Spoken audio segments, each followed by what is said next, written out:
حضرت موسیٰ علیہ السلام آئے تو ان پر 10 تختیاں ہوتی تھیں، 10 کمانڈمنٹ تھے۔ اس کے بعد حضرت عیسیٰ علیہ السلام آئے تو انہوں نے سرمن آن دا ماؤنٹ بتایا جو پہلے سے کچھ تبدیل تھا۔ حضرت محمد صلی اللہ علیہ وسلم آئے تو اس میں علاوہ اور بہت سے نصیحتوں کے یہ ہے اچھنوں میں سننے وغیرہ کو کے ساتھ اس کی ایتھیکل بیک گراؤنڈ کیا ہے ان دونوں بچوں کے میں کر دیتا ہوں۔ یہ بھی سوال ایک جواب دینا ہے۔ میں اب میرا خیال ہے یہی 2 رہنے دیں اب سوال، ایک آپ کا اور ایک ان کا۔ یہ جو سوال ہے یہ بڑے ہی اہم ہے ان لوگوں کے لیے جو غیر قوموں میں تبلیغ کرتے ہیں۔ ایک تبلیغ کا طریق یہ ہے کہ دوسرے کے مذہب پر اس طرح حملہ کیا جائے کہ ہمارا دین کامل ہے اور تمہارا ناکامل اور نقائص والا، اس لیے تم اس دین کو چھوڑو اور ادھر آ جاؤ۔ یہ حملہ نہایت غیر عارفانہ اور غیر حکیمانہ ہے، کیونکہ اس کا اگلا حملہ پھر خدا کی ذات پر ہوتا ہے کہ اللہ تعالیٰ نے نامکمل تعلیم کیوں دی پچھلوں کو، نقائص والی تعلیم کیوں دی، ایک کامل وجود سے نقائص کس طرح ظاہر ہوئے، اور فلسفی پھر آپ کو نہیں چھوڑتے۔ یہ نہایت ہی غیر حکیمانہ طریق ہوتا ہے کہ حملے کے ایک پہلو سے بچ کر دوسری طرف اپنی پیٹھ ننگی کر دیں۔ اس لیے وہ جواب چاہیے جو حقائق پر بھی مبنی ہو، جو اسلام پر حملے سے روک کر خدا پہ نہ حملہ کروا بیٹھے۔ میں نے جب باہر باتیں کی، مثلا مختلف وقتوں میں یورپ میں رہا بھی ہوں اور گیا بھی ہوں، تو میرا طریقہ کار یہ تھا اور یہی میرا ایمان ہے کہ اللہ تعالیٰ ایک لامحدود ذات ہے اور اس کا کمال انسان کے ریفرنس سے ہوتا ہے۔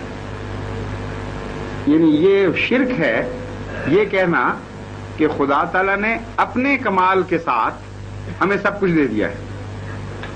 خدا تعالیٰ نے بندے کی بڑھتی ہوئی استعدادوں کے مطابق جس درجہ کمال کا بندہ مستحق ہوتا تھا اس کو وہ کچھ دیا ہے۔ یہ ہے وہ غیر مبدل حقیقت جس میں آپ تبدیلی بھی دیکھیں گے اور جس پر کبھی کوئی اعتراض وارد نہیں ہو سکتا۔ چنانچہ میں ان کو یہودیوں کو بھی اور عیسائیوں کو بھی کہا کرتا تھا کہ تمہارا مذہب اپنے وقت کے لحاظ سے اتنا کامل تھا کہ اس میں کوئی انسان تبدیلی کر کے نہیں دکھا سکتا۔ مثلا یہود پر جب یہ نازل ہوا کہ تم نے بدلہ لینا ہے اور ضرور لینا ہے، وہ وقت ایسا تھا قومی لحاظ سے کہ جب فرعون کے مظالم کے نیچے وہ اس طرح پیسے گئے تھے کہ انسانی کردار ختم ہو چکا تھا۔ وہ عفو کے نام پر اپنی بزدلی کا اظہار کیا کرتے تھے، ان میں مقابلے کی سخت ہی کوئی نہیں تھی۔ ایسی گری ہوئی قوم کو اگر یہ کہہ دیا جاتا کہ چاہو تو معاف کرو چاہے تو بدلہ لو، تو انہوں نے معافی کرنا تھا، بدلے کا سوال ہی کوئی نہیں تھا۔ اور یہ فیصلہ خدا کا ان کے بعد کے کردار سے 100% قطعی طور پر ثابت ہو گیا، کیونکہ جب وقت آیا جہاد کا تو انہوں نے کہا اذهب انت وربک فقاتلا وانا هاهنا قاعدون، کہ موسیٰ تو اور تیرا خدا جاؤ لڑو، ہم تو یہاں بیٹھیں گے۔ اس کردار کی اصلاح ناممکن تھی اس تعلیم کے ذریعے، چنانچہ ایک لمبا عرصہ خدا نے ان کو اس تعلیم پر چلایا، یہاں تک کہ پینڈولم کا دوسرا کنارہ شروع ہو جاتا ہے۔ وسط پہ ٹھہر تو نہیں جایا کرتا پینڈولم، دوسری طرف چلا گیا، اور اتنے ظالم ہو گئے کہ اپنے وقت کے دنیا کے سب سے معصوم انسان پر سب سے زیادہ بھیانک ظلم پر آمادہ ہو چکے تھے جب حضرت عیسیٰ تشریف لائے۔ اس وقت ان کی دل کی سختی کی حالت قرآن کریم جگہ جگہ بیان فرماتا ہے، اور بڑے ظالمانہ نقشے ہیں ان کے، جس طرح وہ مظالم کرتے تھے اور سخت دل تھے۔ ان کو آپ اگر کہتے کہ صرف معاونہ معاف بھی کر سکتے ہو اور بدلہ بھی لے سکتے ہو، تو انہوں نے معاف کرنا ہی نہیں تھا، کبھی بدلے ہی لینے تھے۔ اس کانٹیکسٹ میں، اس ہسٹوریکل جنکچر پر صرف وہی تعلیم کامل کہلا سکتی ہے جو انسانی فطرت کو مد نظر رکھتے ہوئے اس کی اصلاح کے لیے مناسب فیصلہ دے، اور وہ فیصلہ وقتی ہو، ہمیشہ کے لیے نہ ہو۔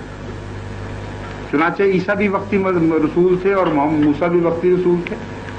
عیسیٰ علیہ السلام کو تعلیم ملی کہ ان کو اب یہ سکھاؤ کہ تم نے بدلہ لینا ہی نہیں، ایک گال پہ کوئی مارتا ہے دوسرا گال آگے کر دو، اور اس کیفیت میں ان کو گزرنے پر مجبور کیا گیا، یہاں تک کہ انسان مختلف پینڈلم میں سے گزر کے انسان سبق سیکھتا ہے، مختلف تجارب میں سے گزر کر بالغ نظر ہوا ہے، اور بالغ نظر ہونے کے بعد اس کو بالغ نظر تعلیم ملنی چاہیے جو اس کے ریفرنس میں کامل ہے۔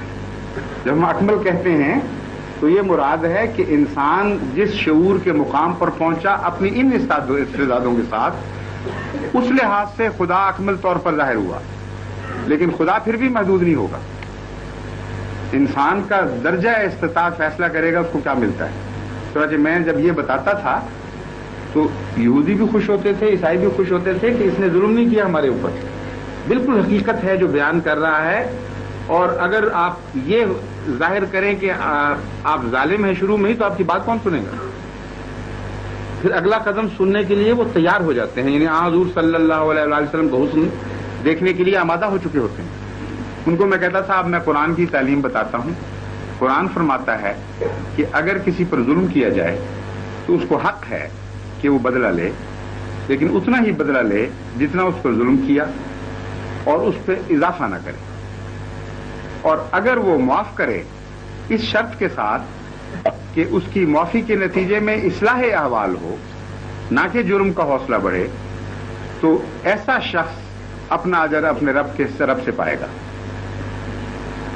میں نے کہا یہ ہے تعلیم جس کو ہم کہتے ہیں اکملت لکم دینکم کا مظہر ہے۔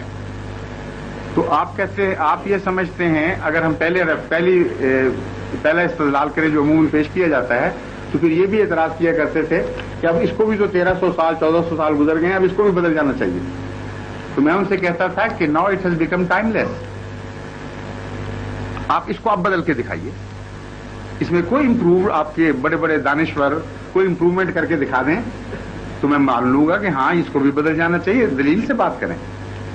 آج تک مجھے تو یہ جواب نہیں ملا، آپ بھی تجربہ کر کے دیکھ لیں۔